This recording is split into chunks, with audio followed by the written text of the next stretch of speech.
The fanaticism of the Republican Party has been seen building up gradually over the course of the past election cycles.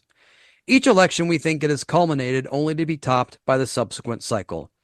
North Carolina Lieutenant Governor Mark Robinson, running for the state's chief executive position, seems to be one of the many personifications of this idea, as we can see in this clip of him speaking to voters. You know, there was a time when we used to meet evil on the battlefield, and guess what we did to it? We killed it. We didn't quibble about it. We didn't argue about it. We didn't fight about it. We killed it. When the Japanese bombed Pearl Harbor, what did we do? We flew to Japan. And we killed the Japanese Army and Navy. We didn't even quibble about it. I didn't start this fight. You did. You wanted to be left alone. You should have left me alone. We didn't argue and capitulate and talk about, well, maybe we shouldn't fight the Nazis that hard. No, they're bad. Kill them. Some liberal somewhere is going to say that sounds awful.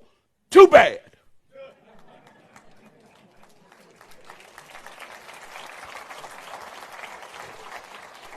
Get mad at me if you want to. Some folks need killing. It's time for somebody to say it. It's not a matter of vengeance. It's not a matter of being mean or spiteful. It's a matter of necessity. We have wicked people doing wicked things, torturing and murdering and raping. It's time to call out those guys in green and go have them handle it. Or those boys in blue and have them go handle it. We need to start handling our business again because, guys, what I said at the beginning about you getting in your cars, listening to your radio, putting on what you want to put on, and saying what you want to put on, keep thinking about it. Don't you feel it slipping away? Don't you feel it slipping away? The further away we get from the concept of 1776 and why we declared our independence and how we declared our independence, the further we start sliding into making 1776 a distant memory. Like, even some people in the crowd were looking at him and Brother. thinking, yeah, someone's slipping away. Oh my God. I don't even know where to begin. It's not even funny, really. Like, is he in a church? It looked like it, yeah. I think God. that was he was the one who said, and for the people who didn't see the clip, he's African American. And he said he was in favor of slaves. Yeah. Well, he said he wants to go back to 1776. Like, my guy, you would not have been doing good. What are you talking about, 1776? He was like, that's when we gained our independence. Who did? Not you.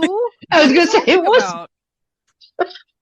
But this is a key. His insanity, not a clinical term, is a key to the presidential election because Josh Stein is going to get more votes than he might normally get because Robinson is so extreme.